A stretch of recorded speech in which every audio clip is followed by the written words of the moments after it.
The Secrets of TV is brought to you by the StarQuest Production Network and is made possible by our many generous patrons. If you'd like to support the podcast, please visit GiveStarQuest.com.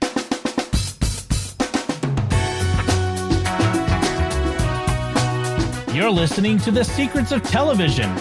Hi, I'm Don Bettinelli, and on The Secrets of Television, we take a closer look at the stories behind the stories, exploring the themes, characters, and hidden meaning in the shows that everyone's watching and the classics worth remembering. This time, we're beginning our discussion of Monarch, Legacy of Monsters, Season 2, with the first episode of the season. Joining me today are Patrick Mason. Hey, Patrick. Howdy, Dom. And Jeff Haecker. Hey, Jeff. Hey, Dom. Before we get into the show, I want to encourage you to follow The Secrets of TV in Apple Podcasts, Spotify, TuneIn, your favorite podcast app, or at the StarQuest YouTube channel, youtube.com/StarQuestMedia, where you should like, comment, subscribe, and do all the YouTubey things. I do want to point out, when you go looking for the show in podcast directories, it's Secrets of Television. If you put Secrets of TV, it won't come up. So the AIs are not smart enough to figure that out yet. They'll get there. I had someone ask, and I'm like, oh, Secrets of Television. So let me give you a recap of what happens in the first episode of the season, called Cause and Effect. Kong attacks and Keiko wakes up on the Monarch ship. Monsters on Skull Island start going crazy, while Keiko experiences after effects from being in Axis Mundi. Brenda tries to tempt May to work for Apex, and Kate wants to go back for Shaw and asks May to help. Kitaro, Kate, Hiroshi, and May leave the ship to go to the island, and Keiko is almost squished by a sleeping Kong. Oh. They get back to the capsule to go back to Axis Mundi and fix it up to call Shaw back, but Verdugo and Tim arrive to stop them. We flash back to Chile, 1957, not the stew-like product from Texas, but the country of Chile, where that sounds good. Where Lee, Bill, and Keiko are hunting monsters. Bill causes, of course, trouble in the bar after he sees a mysterious creature on display. Keiko and Shaw flirt. The bartender dances with Randa.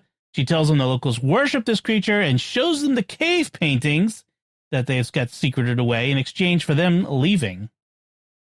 Back with older Shaw, he's into Axis Mundi and faces down a pig monster, as you do. A Titan awakes, and Shaw runs back to the pod, gets attacked by a bug thing that was like the one that they saw in Chile as he's traveling back, but arrives safely. He's bit by it and shows signs of poisoning, and then Kong smashes the pod, and Verdugo gets killed, but the big bug thing with the tentacles, escapes into the water. The end. So, that is a recap of this episode. Lots going on.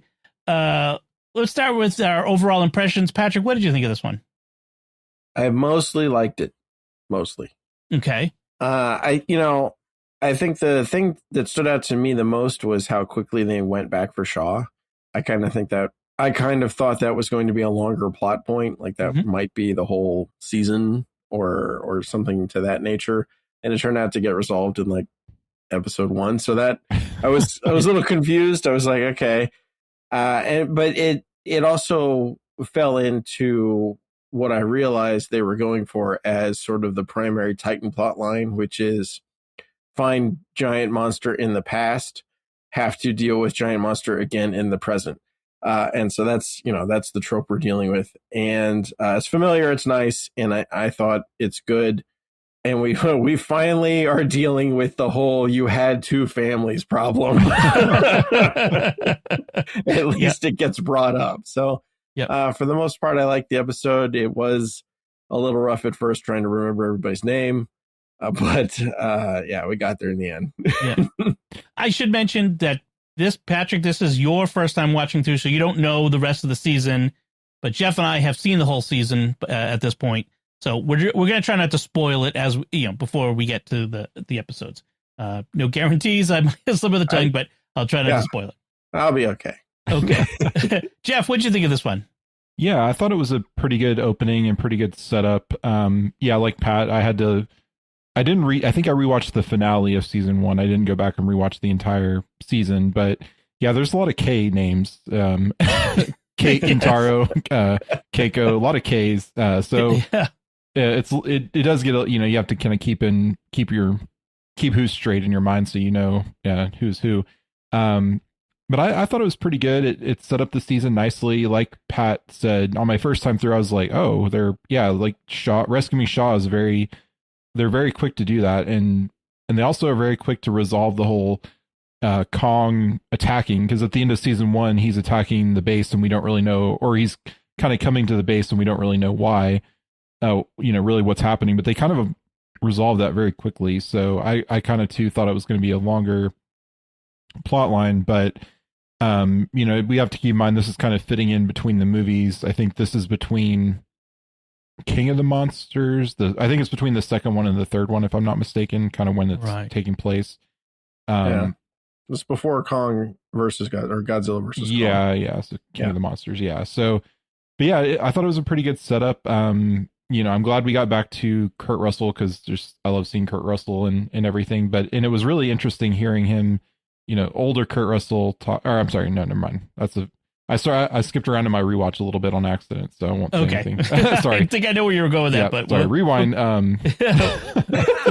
We'll come back to that later. We do see older Kurt Russell or older Shaw and younger Shaw in the past, and I thought it was interesting that it's always fun seeing Wyatt Russell, who if you told me a few years ago that this guy was going to be like a really good actor, I would not have believed you, because I saw him in a couple things and he was okay, but I've really liked him in Monarch and really liked him in the MCU. So seeing the past was interesting. I think it's a good setup, and we'll see where it goes. Yeah, I like this one. The first episode, I felt like, for me, a little bit weird pacing. Sometimes it felt like it was breakneck speed, and other times it felt like it really slowed down. And there seems to be, I feel like this season, I don't think it spoils anything to say, but this season, I don't feel like there's enough time spent with the monsters as much as I'd like for a show called Monarch Legacy of Monsters. I'd like more monster, but that's me. I do like that we're resolving some of the threads. We're starting to pull on them from the first season, and we feel like we're getting somewhere with this. There's this 2-year gap that we get, which is interesting, a time gap, and so for the people left behind, like Kentaro and Hiroshi and Tim, a lot happens for them, but we don't see any of that here, and so that's it's interesting that we're in the perspective from Kate and Shaw and May, their perspective of very little time has passed.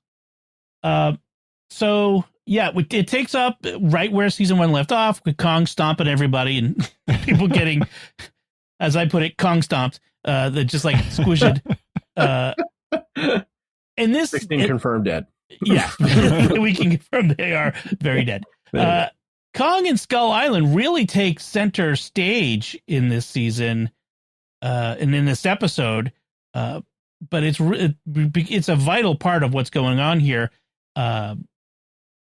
And we see Kong right off the bat. We don't see Godzilla at all. So it's an interesting shift a little bit back to the Skull Island and Monarch, the importance of that. And I like that we brought Kong into the storyline. So I got to say, I think Outpost 18 is super cool as the ship. I think that's a very cool looking ship that they got there. Let's talk about this whole thing about the demand that they go back for Shaw. So it's kind of Keiko and Kate really get focused on going back for Shaw. I get why Keiko wants to go back for him, but Kate's sort of monomaniacal drive seemed, I was trying to figure out what's the motivation. Why is she so hell-bent on going back right now to save him? Do you guys get a sense of what's motivating her? Well, I think in the season 1 finale, Shaw basically gives them the chance to get away by, I forget exactly the sequence, but he has to unhook I think they're riding one of the Titans back. Yeah, or they can't, there's something keeping them there, and he has to go out of the capsule and like unhook a thing or something Mhm. that lets the pod go away, and he's trying to hang on and he falls off. So I think it's that he rescued them, and she kind of feels that sense of obligation, because we've seen her kind of have that kind of sense of, oh, you did something for me, now I'm going to do something for you. Like, she's very much, or in not just in like a transactional way, but just like she wants to help people. And I think, in that moment she wanted to help Shaw. If I'm remembering, that's what happens at the end of the season 1 finale. But yeah, and they replay that in this episode too. Like that's right. Yeah, Keiko remembers it. I don't know. And I think that's the part of the episode that really I didn't like, because it very much felt like, well, why is this happening? Oh, so the story can happen. And I'm like, yeah, I would like some actual solid. I mean, I get it. She would want that, given that Shaw was trying to keep her from getting sucked down into it in the, down at Access Monday in the first place. And we sort of have the replaying of both when it happens to Keiko and when it happens with her and Shaw actually goes down that time. Yep. But it still seemed like super forced. Like, I don't like, why is this character monomaniacally fixed on this, like you said? Right. Yeah. And then, she has to let the Titan, which will eventually be called Titan X, someone has to let Titan X out of Access Monday, and it's going to be Kate in this act of getting Shaw. And I think it would have been okay, except, like you said, we had to get Shaw out in this episode because we need him for the rest of the season. So, like, they couldn't develop this over time. It had to happen now. Right. And that might have been a little bit of that. So I want to shift to the flashback, because they kind of go back and forth, as they usually do. Santa Soledad, Chile, 1957, this remote fishing village that has no church, by the way, in Chile, which is kind of interesting. Given their cave is their church, kind of. Yeah. It has strong monster horror Lovecraftian vibes. Like the village, just everything there. Yes. It's got very creepy. And I love Bill Randa, who just blunders into everything. He just like, oh, let me take a picture of the thing. And the guy has got to cut him. Yeah. And of course he speaks no Spanish and except for dinero. You want some money? I don't speak much Spanish, but I'm from Texas, so I can at least kind of get close to pronunciation of words. But he is just, the absolute, whitest gringo you ever saw stumbling into this bar. Yeah. And he supposedly traveled all over the world hunting, cryptids, but I guess the Spanish wasn't for him. I think that, the language, like he's the head in the clouds, focused on the work only kind of guy.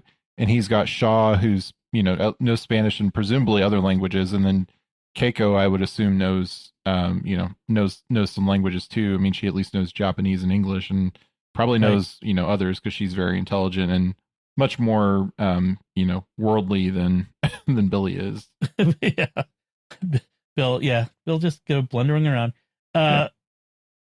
There's a real Stephen King vibe to the village. I was thinking I could almost, like, at night when it's foggy, you could almost picture it being in a fishing village on the coast of Maine somewhere, like in a Stephen King novel. It's very reminiscent of the Innsmouth story from the Cthulhu mythos stuff. Mm-hmm. And it's got, if you were to take Innsmouth and move it from, Massachusetts and plop it into Chile, this is what it would be like, right? These people who worship the monsters, who are all secretive and keep their doors shut and don't like outsiders. And you have this weird thing in the middle of town. What do we have here? And I pointed and I'm like, that's an altar. Like, there's nothing else, there's nothing else that is. Maybe it's where they clean the fish. Yeah. They were very hopeful for that. The tavern, I had to pause and kind of discern the name of the tavern. It's called El Pescado Sangriento, the bloody fish. The bloody fish. The bucket of blood, they might as well call it, right? I felt like, at least in this episode, the past timeline was stronger than the present day timeline. I don't know. I felt like it flowed better. It held my interest more anyway. The other one didn't hold my interest as well as this did. I found this part interesting and cool. I love the fact that they show up and they have, like, the boat leaves them and they're stuck there, and like there's apparently not a Motel 6 in Santa Soledad. I'm like, where are they going to stay? And what happens if no one wants them there? I guess they walk back, I guess.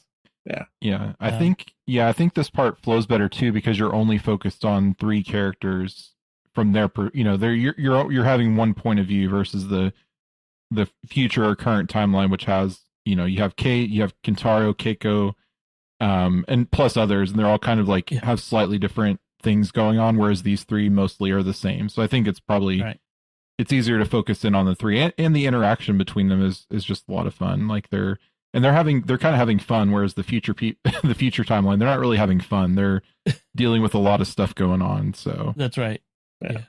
Yeah, and it just flows better because there's no artificial impetus pushing the story along.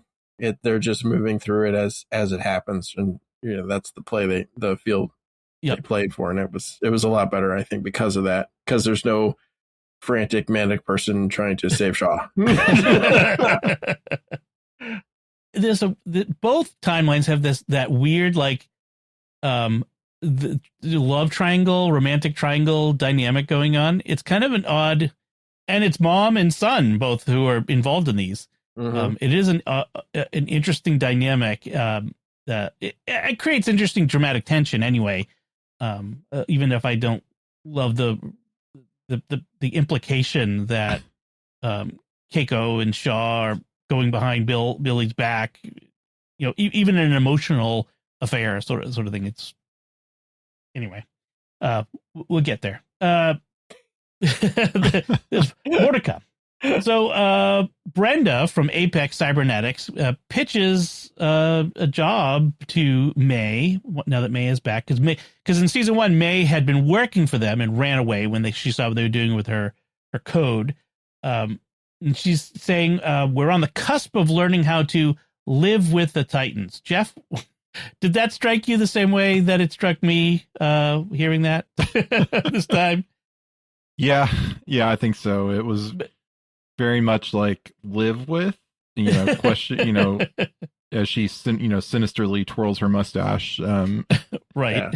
Yeah. Well, I mean, if you've seen, Kong or Godzilla versus Kong, what they build, right? Right. So right. It's not about living with them. Yes, exactly. Right. That's true. That's already been revealed. Like their aim to control the Titans. Yep. Yeah. And I was going to say one thing to go back to like the jumping timeline. I think it was a good idea because I think what they did by jumping 2 years is they catch you up with, like they get in the first season, you're between Godzilla and King of the Monsters, and this is kind of jumping you forward. So that I think the show is going to eventually be like, whenever they do a final season, or like it'll kind of backfill what's happening in the movies. And they may, eventually dovetail, but I think that's why they did 2 years, so that they could get to where the movies are, or where the second movie is, at least. They're now like 9 years behind in 2017. They got some catching up to do. So Kay was looking for answers from Hiroshi on the whole, why did you have a second family? Did she get any? Was he forthcoming? Do you feel like? I didn't feel like he... I'll be honest. This one kind of struck close to home because my dad had a second family, like not a second family in this per se, but my dad had an affair with someone, and as a kid, trying to get my dad to explain why he did it, that he said similar things, things that just didn't sound believable to a 9, 10, 11-year-old. Like, yeah, I'm not buying that. And so it kind of interesting to hear Hiroshi try to justify himself. Well, it's different. Oh, I love them both, but in a different way. And, it just happens. And I just felt like, I mean, Kate deserves an answer. I don't think he's given her a justification that works. I don't think you can justify what he did, but nothing he's said has should satisfy her. What do you guys think? Yeah, I don't think there's a good answer, right? Like in the way that would be satisfactory, because ultimately when somebody makes those kinds of choices, whether it's, I'm going to be a bigamist or I'm going to run away from this family and go start another family on the other side of the country, whatever that, or just have an affair, it's always, I have decided my happiness over somebody else's, right? I have decided to forego the path of sacrifice or whatever to take on this other path that makes me happy. And there never really is like I think being a child of divorce, I have the same kind of thought process with my dad. Like, I know why he wanted to divorce my mom. I don't think it was a good reason. And because it's not a good reason, it's never going to be satisfactory. Right. And I think the same thing is always going to play out. And, I think there could be that path to forgiveness if the person who is involved can admit that they were wrong. Right. But then they have to take ownership that, what they did was actually wrong. And most people who are in that circumstance don't want to do that. Right. Right. You have to because in my circumstance, my dad eventually admitted he was wrong. But of course, at that point, he'd married this person. They had kids. Like, you can't undo that and just come home. Mm-hmm. But the fact that he admitted what I did was wrong was a huge step for that. But, when he was still trying to justify himself, well, I did it because, I needed to or whatever. Yeah. And that's Hiroshi's still kind of making excuses, right. Yeah. So a couple of things about the trip back to the island. There's no alarms on the back door on the boat. I know. Oh my gosh. Like that whole, I'm like, are you serious? You have like 1 million cameras and nobody notices the boat leaving. Exactly. No alarm goes off when the door opens. No, hey, we've got a sensor that says that the back door's open. Nope, nothing. No, like 5 days later, hey, somebody stole a boat. Yeah. Wait, was there a boat here before? I swore there was a boat here. The storm wall around the island. It's been so long since I saw Skull Island and had it all explained. It's supposed to be super destructive, but periodically you can get through. Is that what it is? Yeah. Like it lessens? Yeah, I think it has something to do with like certain times of the year it clears and opens. Okay. And I think that's partly why the Titan X was able, or why that Titan was able to get away, because the storm wall was open. And as I don't think it's a big spoiler to say that we'll see that Titan. There's that Titan shown up before in history, so it had to get out at some point. So I think it's that it opens at certain times of the year. And they go into like more explanation of that later in the show. But yeah, I think it's that the storm wall, maybe it has to do with where, is it relation to the, where the sun, where the planets are, like some kind of celestial alignment type of thing. I don't know if that plays any. I'm vaguely remembering something from one of the movies about that. Right. Like there was some kind of alignment that affected the Titans or something. But yeah, I think it just has to do with like certain times of the year it subsides to an extent. So okay. But then you have the whole, it's collapsing now, which is the, where you get to Godzilla versus Kong, where it's completely collapsed onto the island itself. Right. And I don't think we ever really actually get an explanation for why it's done that in Godzilla versus Kong. So part of me is kind of hoping for something. I mean, you guys can correct me. Not in this season, maybe in the next season. Okay. Yeah, and it's been so long since I've seen some of the movies that I don't remember all the details of what happens in which. So I probably need to go rewatch those in between seasons so I can remember what's happening, like what the show is kind of leading to. That's true. Yeah. So the other thing is that all the animals on the island are in a frenzy, and they don't know why. And what we find out is because Titan X babies are all over the thing, whatever the scarab things are. I don't know if we ever even get an explanation that whether they're the babies or not, but they're something related to Titan X, and they're all over the island because Titan X is coming, apparently. That's another thing that kind of confuses me. Is like, does Titan X come because Kate opens the door, but doesn't it come through, apparently regularly if the people in Santa Soledad worship it when it shows up?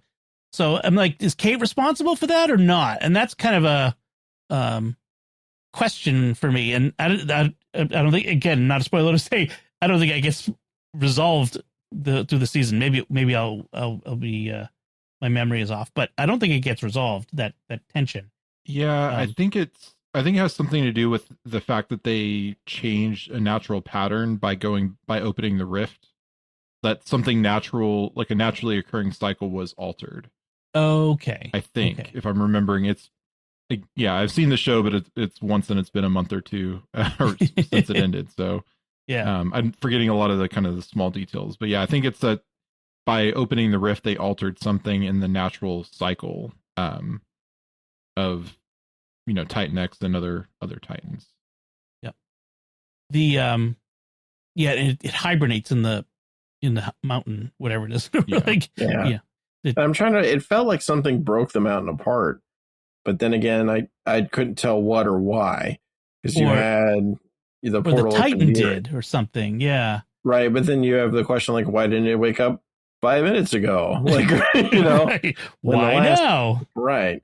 That was the question on that one, is the why it woke up because of this rift opening now. Yeah. That's a big question. I was amused by the whole scene of Kong sleeping and them trying to sneak by Kong without like making a sound, and like May steps on a stick and he starts like stirring, and like you're afraid of him stepping on a stick, but then you're yelling and screaming to run as it's moving. Like if the stick isn't, if the yelling isn't going to wake him up, the stick isn't going to wake him up. But whatever. Yeah. We just have to have that scene of the hand. It's got a whole jungle in the background, but the one stick you broke. Yeah, all the noises on that island, but that one stick. Yeah. I have to suspend the disbelief. Like, how much does an animal that big eat? And when it walks around, like within a couple of weeks, it would destroy most of the environment of that island just by walking around.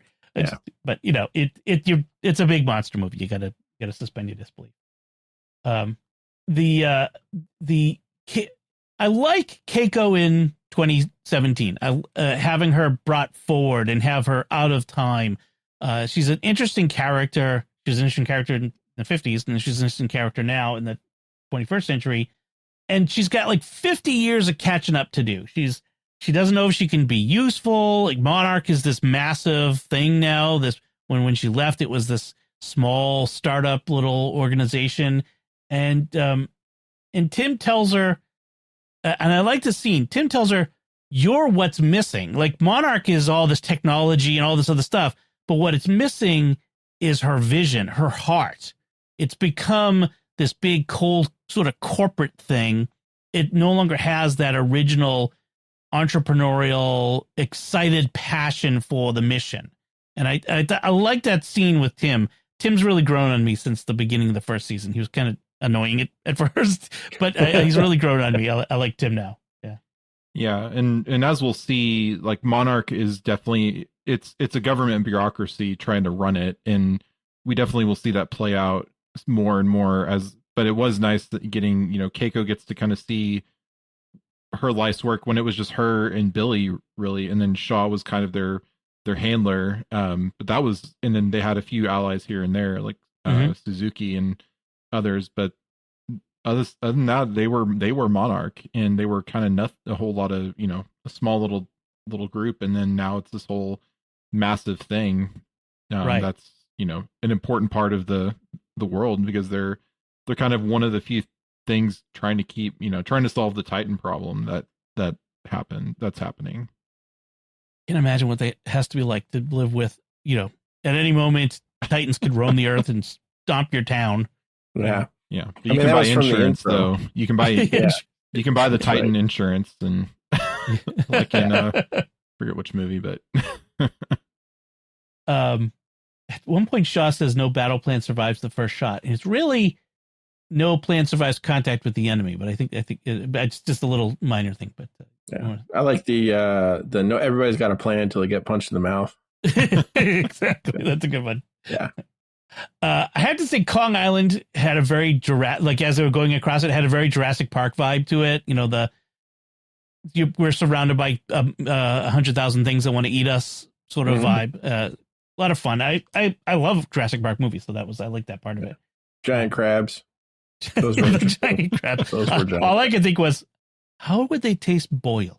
Maybe that's what Kong's eating. He's eating. That's what Kong's eating, the giant crabs. He's just eating. And he's living the life. Yep. How to get that much butter, though?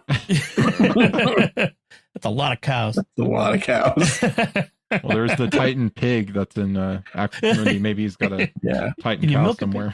Yeah.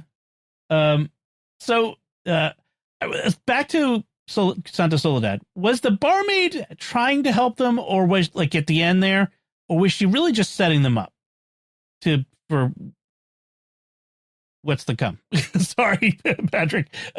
But is she trying to help them, Jeff? Do you think, or is she got other motives? I think she is. I think she's trying to get them out before they see something that will kind of be like, you've seen too much and now you can never leave. Right. Kind of a thing. So I think she is trying to help them at this point. Yeah. I mean, this thing is so shadows over Innsmouth. It's not even funny. They get in Shadows. There's a single bus stop that drops people off in Innsmouth and then scurries off and only comes back one time at night. You know, all the townsfolk are in on it because they're all either fish people or are part of the whole fish person thing. And there's a couple of people trying to warn the guy who goes down there to write an article for the newspaper off, and he just, nope, I'm gonna go see what I want to see. And then of course he sees too much, and then they're like, sorry, the bus broke down, looks like you'll have to stay overnight. I'm like, that's where we're headed here, folks. They're gonna see too much. I kind of feel like part of me is I'm really split with her whether or not she has the motive, she's trying to trick them into staying, or she's really trying to get them out. I don't know. Right. Because there's so many of those characters in the Lovecraft stories are not actually good people. Right. Even when they look at first. Actually the other thing I was thinking, it's got a very X-Files vibe to it. That sort of Mully and Sculder show up and the people are really squirrely and turns out they're all vampires. Right. That's what it totally could be. They're all fish people. They're all whatever. So once they get Shaw back, it's interesting. It was all Kate. Keiko wasn't involved in getting Shaw back. She had at first she was all in on get him back, and then she realized no, something bad's going to happen. Let's not do this.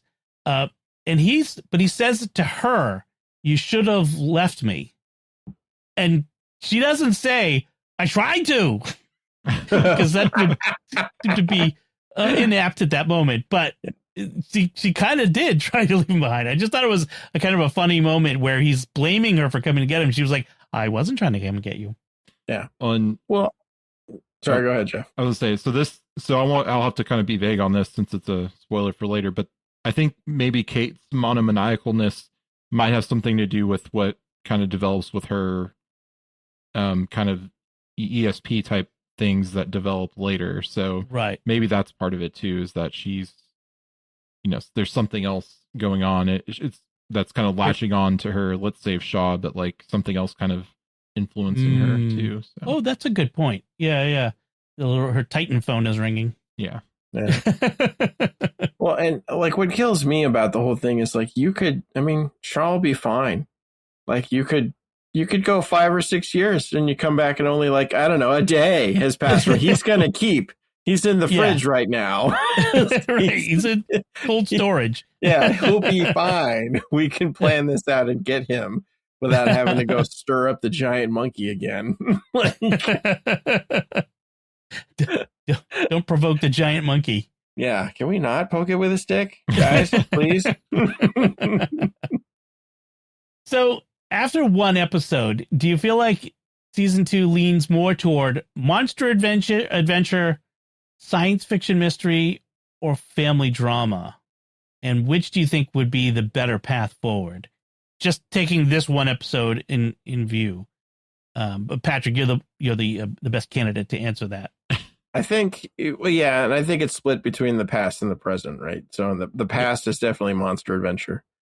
Yes. And the present is leaning far more towards family drama, which, I mean, that's sort of the space we started in. I think the first 2, possibly 3 episodes of the original season were, practically speaking, family drama. Like, I remember, wanting to yell at the screen, "Where are the monsters?" Yes.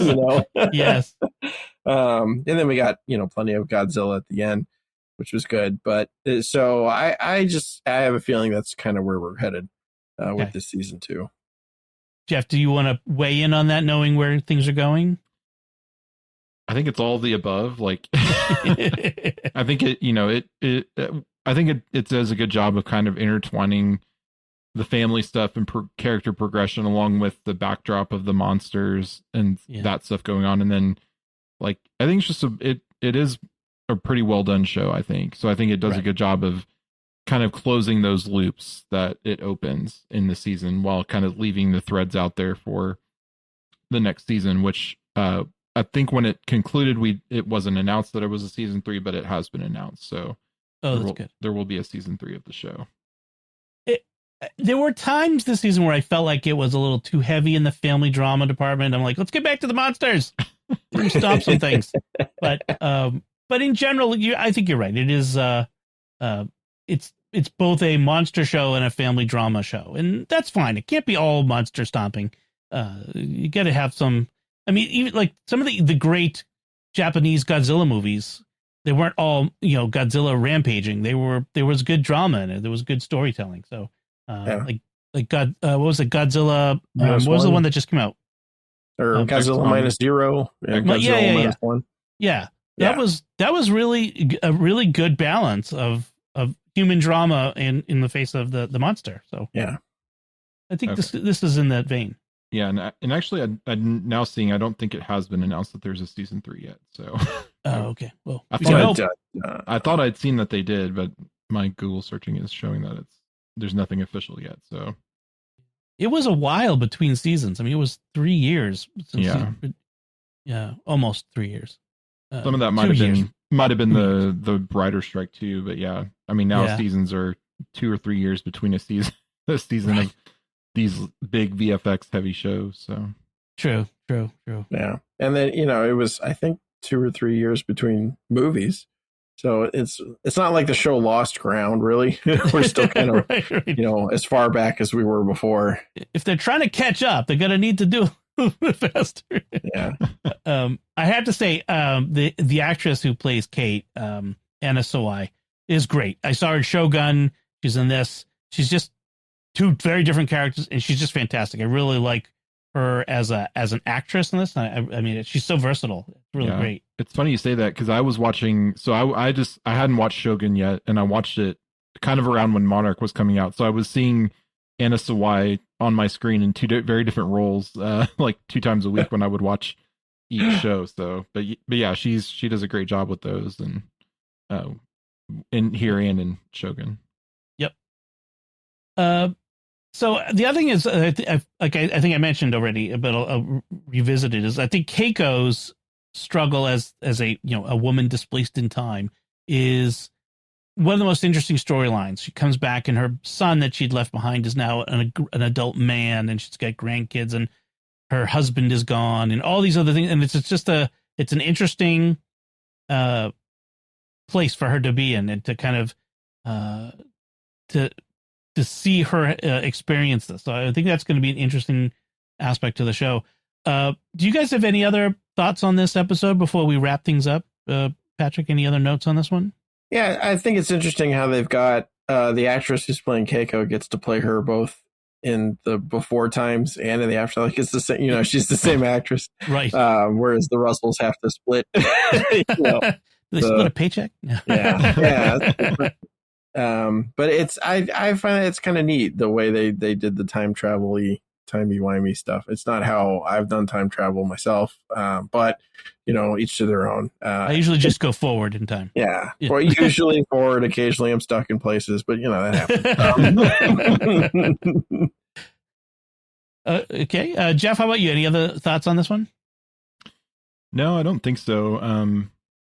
I did think it was, just to go back to the bar scene, I did think it was funny how the bartendress is telling Billy to go dance with her, and Keiko's like, you go dance, because she knows it's going to be awkward, and that her and Shaw can laugh about it. So she throws him under the bus, definitely. Yeah. But aside from that, no other note. All right. So I think it's a good start to the season. I'm looking forward to talking about the rest of the season and revisiting it from my first watch. So it's well worth the rewatch.